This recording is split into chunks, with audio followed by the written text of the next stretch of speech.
All right, today we're tackling a big one. A book that was written decades ago, but wow, does it feel like it could have been written yesterday? We're diving deep into George Orwell's masterpiece, 1984. And right off the bat, we need to get one thing straight. This isn't just some dusty old novel. It's a warning, a really powerful one, about power, about control, and maybe, most importantly, about what happens when truth itself is up for grabs. So let's start right there with its enduring warning. I mean, how is it possible that a book from 1949 feels so incredibly relevant today? It's kind of wild when you think about it. What Orwell gave us is this just chilling vision of a dystopian future. He took the idea of totalitarianism and cranked it up to 11. See, the goal wasn't just to control what you do. No. The real goal was to control what you could even think. And that exploration of freedom, or the lack of it, is what makes it so unsettling, even now. Okay, so let's step inside this world. Let's take a look at the superstate of Oceania, where our story takes place.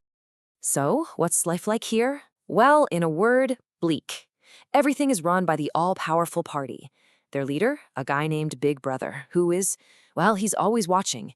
And I mean literally. There are these things called telescreens in every home, every office, watching and listening to everything you do, every single facial twitch. The whole philosophy is just absolute control. Individuality, dissent, forget about it. Even thinking a rebellious thought is the worst crime you can commit. So, you have to wonder, how do they pull this off? How does the party keep this suffocating grip on everyone? Let's get into their tools of control. And trust me, it's not just about brute force. It's way more psychological, and honestly, way more terrifying. Which leads us to the biggest question in the whole book, really. How do you control not just what people do, but what they actually think?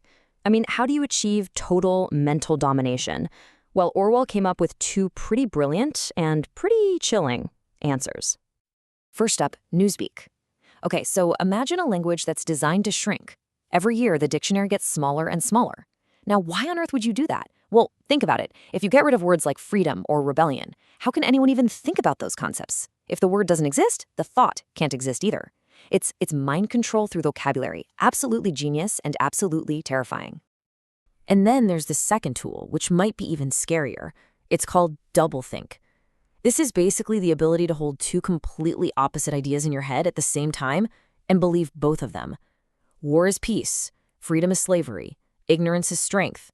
It's about accepting the party's reality as the only reality, even when your own eyes and your own memory tell you it's a flat-out lie. It's the ultimate surrender of your mind. So, in this world, there's a war going on, but it's a war for the mind. And that's where we meet our main character, Winston Smith. He's just one man, struggling against this massive system, who dares to ask, is this right? Our guy, Winston Smith, he's the heart of the story. And he's not some kind of superhero, you know? He's scared, he's flawed, and that's what makes his small acts of rebellion so powerful. Then you've got Julia. Her rebellion is a bit different, more about personal freedom and breaking the rules for herself. And then there's O'Brien. He's this powerful party official who Winston and Julia think might be on their side, a secret member of the resistance. And this right here, this quote is pretty much the key to the whole book.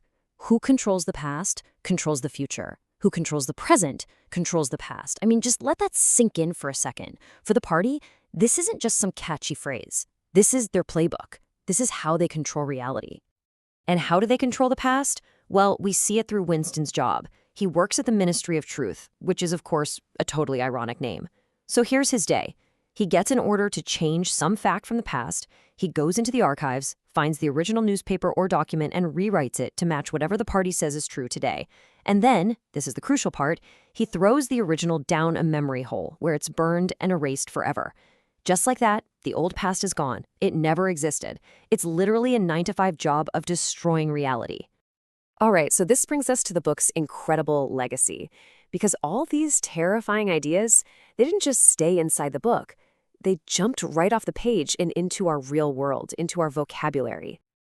I mean, just think about it. How many times have you heard these words? Big Brother is watching you. It's our go-to phrase for surveillance. Thought crime. Newspeak, for when politicians twist words. Doublethink, for when people hold two completely contradictory ideas. These aren't just book terms anymore, right? They're part of our everyday language for talking about the world we actually live in. And that's really the core of why this book just refuses to get old. These ideas are at the center of our biggest conversations today, aren't they? Digital surveillance, misinformation, privacy. I mean, the telescreen Orwell imagined on the wall, we carry it around in our pockets every single day. His vision feels so unbelievably spot on when you think about social media algorithms, data harvesting, and this constant fight over what's real and what's fake news. So, when you boil it all down, what was Orwell's ultimate warning? It wasn't about chains or prisons, it was about something way deeper. He was warning us that the most dangerous tyranny is the one you don't even see. The one that doesn't just enslave your body, but completely conquers your mind. The kind that gets you to participate in your own oppression, to give up on reality, and to actually love the system that enslaves you. And that leaves all of us with a really tough question. Maybe it's even more urgent now than it was back in 1949. We live in a world of deepfakes, of algorithmically curated news feeds, where what's real and what's not feels, well, it feels shakier every day. So the question Orwell leaves us with is this: who controls your truth?